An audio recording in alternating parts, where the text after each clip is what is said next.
What's good? It's Woog.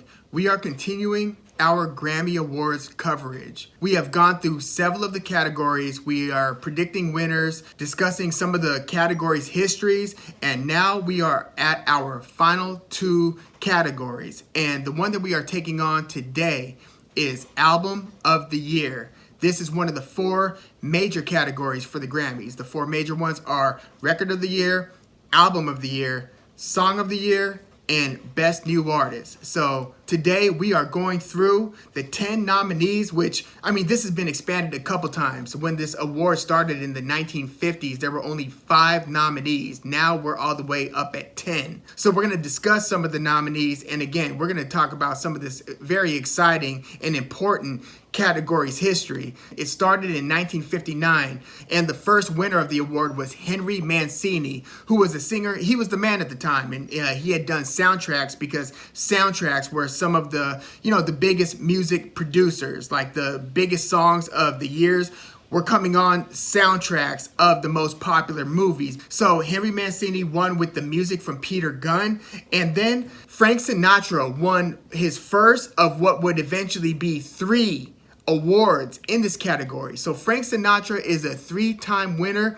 as is, by the way, Taylor Swift. So Frank Sinatra has 3, Taylor Swift has 3, Paul Simon basically has 3, one with the Bridge Over Troubled Water album as Simon and Garfunkel, and then 2 solo wins for Paul Simon. The first being Still Crazy After All These Years, that he had won that in 1976, and then again with Graceland. He had won it in 1987 with the 1986 album Graceland. Adele has won twice. John Lennon has won twice, but once with the Beatles. He won it with Sgt. Pepper's Lonely Hearts Club Band, and then he did it again solo with Yoko Ono. They won it in 1982 with Double Fantasy. Now, Double Fantasy was released in November of 1980. Lennon was assassinated 1 month later in December of 1980, and then the subsequent Grammy Awards that was awarding that time range of albums awarded them with the win for Double Fantasy. So that's how John Lennon has 2 Grammy Awards. And I would say the most impressive feat I have seen in Grammy history is actually Stevie Wonder, who also has 3 wins. But Stevie won his 3 in the span of 4 years. So he won it in 1974 with Intervisions. He won it in 1975 with Fulfilling This First Finale. Paul Simon won it in 76, and then Stevie Wonder won it again in 77, but this time with Songs in the Key of Life. So think about that. That is absolute dominance. 3 wins in 4 years, and this is when Stevie Wonder was on that classic 5-album period that started with, I think, Music of My Mind, Music of My Mind, and then Talking Book, and then it was Intervisions, Fulfilling This First Finale, and Songs in the Key of Life. So yeah, Stevie Wonder, huge winner for this category. Preparing for this video, I was thinking about and deciding on whether to wear a Beach Boys Pet Sounds t-shirt or a Pink Floyd Dark Side of the Moon t-shirt. But then I realized not only did neither Pet Sounds by the Beach Boys, classic album, nor Dark Side of the Moon, Pink Floyd, win Album of the Year, but neither of those albums were even nominated for Album of the Year.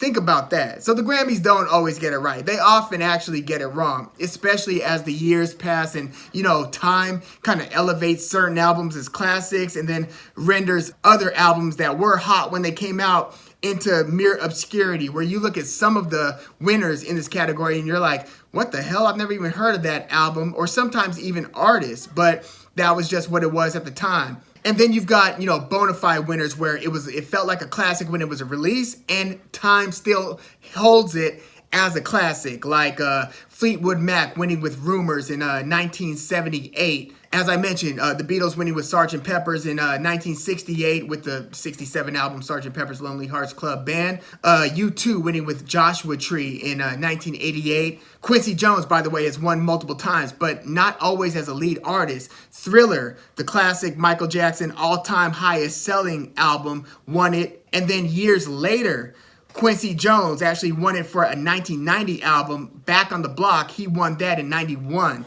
And then you had like Whitney Houston's performances on the Bodyguard soundtrack, winning it in 94. Alanis Morissette's Jagged Little Pill won it in 96. Lauryn Hill's The Miseducation of Lauryn Hill, huge year for Lauryn Hill. She won it in 99 with that 98 album. The most recent winner of this award is Taylor Swift, who I mentioned has 3. She won it last year with Folklore. She's nominated again this year with Evermore. The year before that, Billie Eilish won it with When We All Fall Asleep, Where Do We Go? That was Billie Eilish's breakthrough album with Bad Guy. The song hit #1, the album hit #1. It was just a huge year for her. She basically cleaned up like almost, I believe, all the major awards. And she's nominated again this year, but this time with Happier Than Ever. And then before that, it was Casey Musgraves winning with Golden Hour. Before that, Bruno Mars with 24K Magic. But let's get into this year's nominees. This year we have H.E.R, Back of My Mind, Kanye West with Donda, Taylor Swift with Evermore, Billie Eilish with Happier Than Ever, Justin Bieber with Justice, the Triple Chucks Deluxe, Tony Bennett and Lady Gaga with Love for Sale, Lil Nas X with Montero, Doja Cat with Planet H.E.R Deluxe, Olivia Rodrigo with Sour, and Jon Batiste with We Are. Now, if I were to think about, some of the albums this year that I thought should have been nominated, that were not nominated in this major album of the year category, it would be Little Simz, her album. I thought it should have been up for Best Rap Album and in the major category. It was basically the most critically acclaimed album, any genre, according to like Metacritic, which aggregates all of the publication scores together. And then they pretty much look at the best of 2021 albums from all the different publications, and Little Simz basically placed higher on more lists than anybody else. I thought Nas's King's Disease 2 was really good. It's up for Best Rap Album. He had won last year with Best Rap Album with the album King's Disease 1. I thought he could have been nominated here. Tyler, the Creator, his album, I thought could have been nominated here. St. Vincent's album, The Weather Station, and Halsey. Now I get it. The Weather Station, not nearly a popular enough artist at this juncture, I think, to be considered here. So I get that you have to have like a certain level of notoriety in most cases to qualify for this major award. I'm just saying that there were a lot of really good albums released this year, and I don't think that that's totally reflected in the list of nominees for several of these categories. Now, H.E.R is nominated, as I mentioned, with Back of My Mind.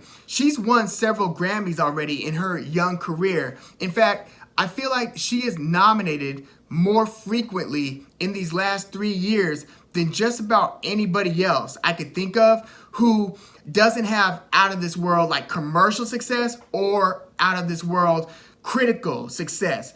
She does decently, like pretty well commercially, and she does decently in critical acclaim, but the amount of Grammy nominations that she's been getting for the past, I'd say 2 to 3 years just shows you how much love she's getting from the Recording Academy. Kanye West, Donda, is nominated this year.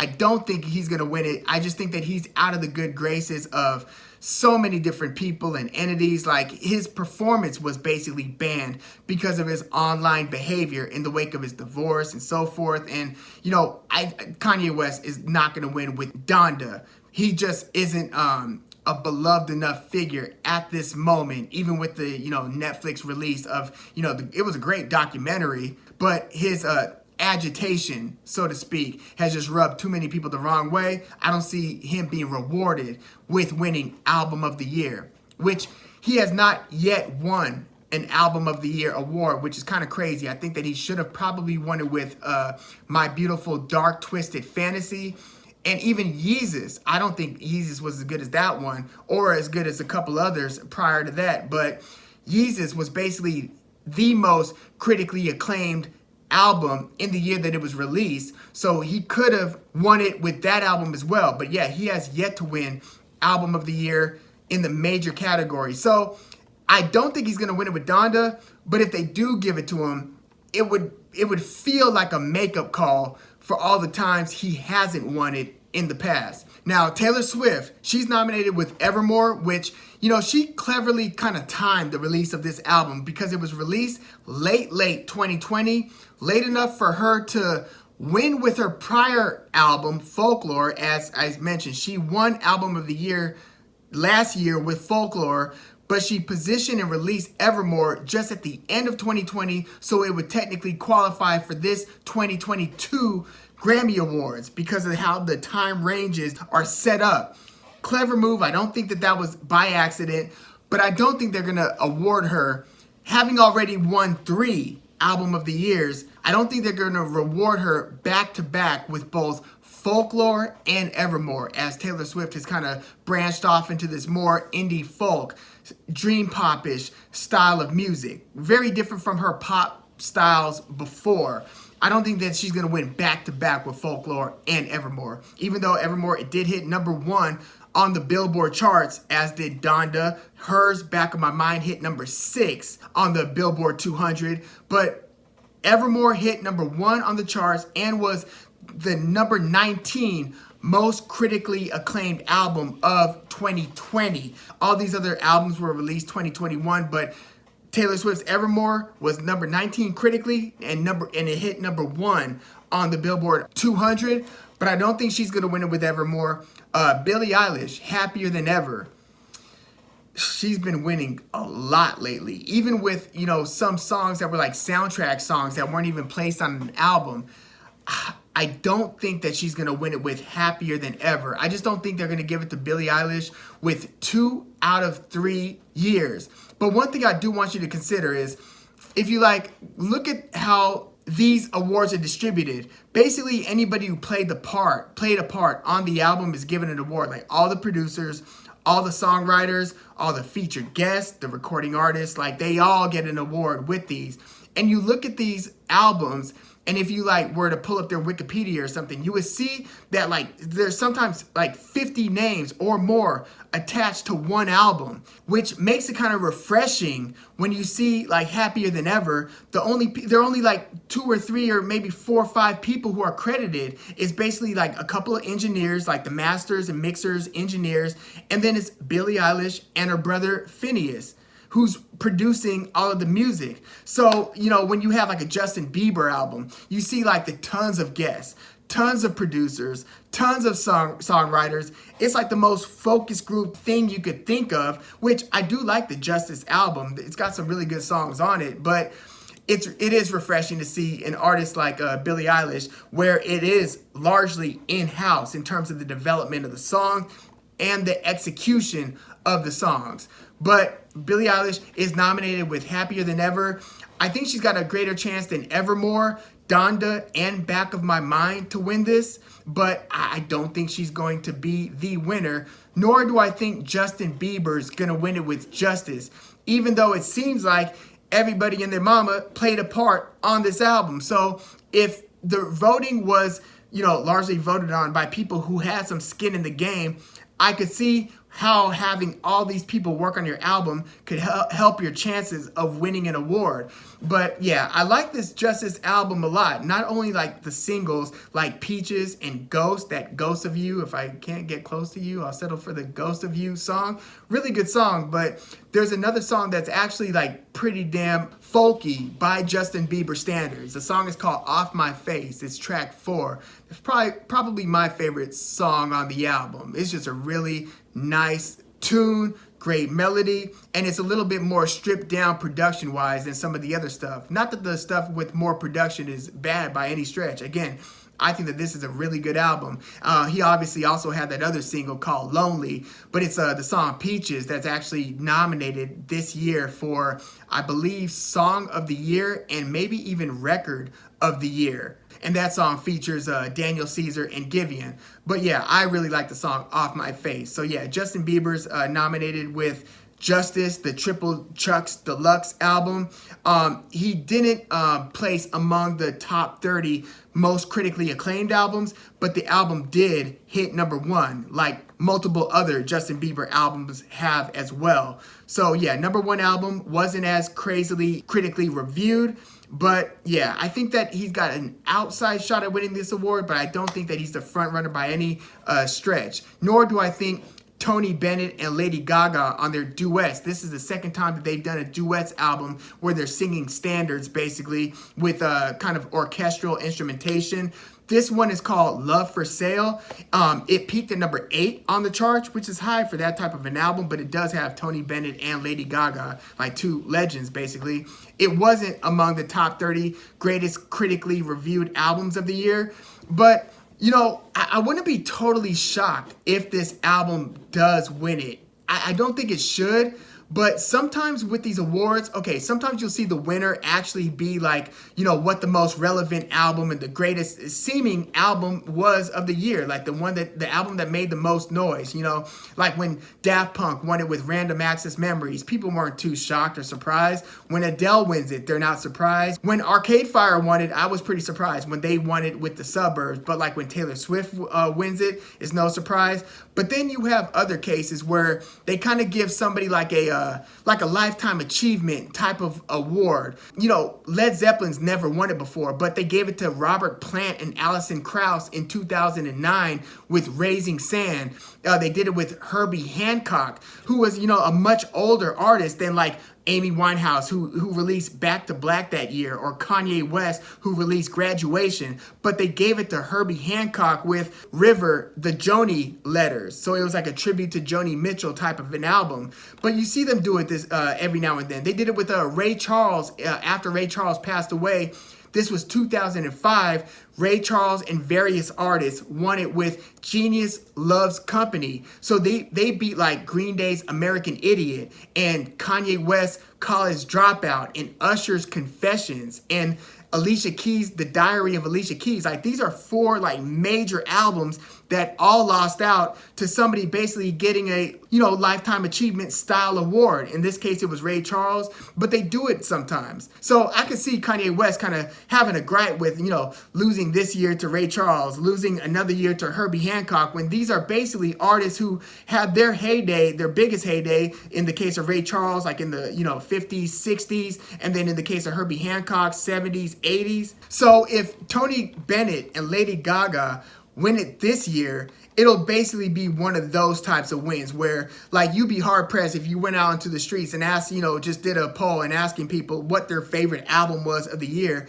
You're not going to get too many people saying Tony Bennett and Lady Gaga. So it doesn't seem like it makes a ton of sense for them to win the award, but stranger things have happened. Now, the last 4 nominees are Lil Nas X with Montero. It peaked at #2. You would have thought that it peaked at #1 because Lil Nas X's singles like Montero, Call Me By Your Name, that one hit #1 on the charts. Obviously, all the variations of Old Town Road blasted up to #1. But the album itself, Montero, it actually peaked at #2, and then it was actually pretty highly critically acclaimed. You wouldn't necessarily think so with an artist like Lil Nas X, who seems like they're more likely to get the commercial success rather than the critical success. But Lil Nas X's Montero was actually the 14th highest critically rated album of the year. Doja Cat, Planet Her, hit #2 like Lil Nas X's Montero. Didn't hit #1, but hit #2 on the Billboard 200, and it was the 29th highest critically acclaimed album of the year, which is good. Not as high as some of the ones this year, like the next one we're about to get into, which is Olivia Rodrigo with Sour. Hit #1 on the Billboard 200 and was the #4 highest critically acclaimed album of the year. Now think about that. A pop style artist having a #4 critically acclaimed album. That was Olivia Rodrigo, Sour, and then Jon Batiste, We Are, who, he's one of those like musician savants. Most of you guys know him as like Stephen Colbert's music director for The Late Show. He started to break into the, public consciousness, and I would see him start appearing on like private parties and like different startups. When they would have their parties, they would feature Jon Batiste, who was like a buzzing name because he was like this kid out of New Orleans and he was like such a music savant, multi-instrumentalist. He's actually been releasing music for like over a decade, but he's just starting to get some serious Grammy love with We Are, and he's like the most nominated artist from any genre this year. And it's kind of weird because his album only peaked at number 86 on the Billboard 200, and he wasn't even one of the 30 most critically acclaimed albums. So it's not like he's killing it commercially or critically, but he's a very esteemed musician, a very renowned name in the game. And it's just surprising to see him so highly nominated here, to be honest with you. I don't think he wins it. I don't know, and maybe you guys know, I don't know too many people who have heard Jon Batiste's album. I listened to it. It's actually really good, but it just doesn't really add up that he's the artist who's nominated with Album of the Year, given what I just said. Now, if I were to make this a 2-artist race, like a 2-album race, in terms of the 2 albums that I think are the most likely and the most deserving of winning Album of the Year this year, it's between Doja Cat with Planet Her, the Deluxe, and Olivia Rodrigo, the new artist, with Sour. Now, Doja Cat was nominated for Best New Artist last year, but Megan Thee Stallion, expectedly won it, which she deserved. Her name became ubiquitous like overnight, basically. But Olivia Rodrigo, as I mentioned, her album hit number 1, and it's the 4th most critically acclaimed album. Doja Cat had a very, very good album, which again hit pretty high, hit number 2 on the Billboard 200 and number 29 critically.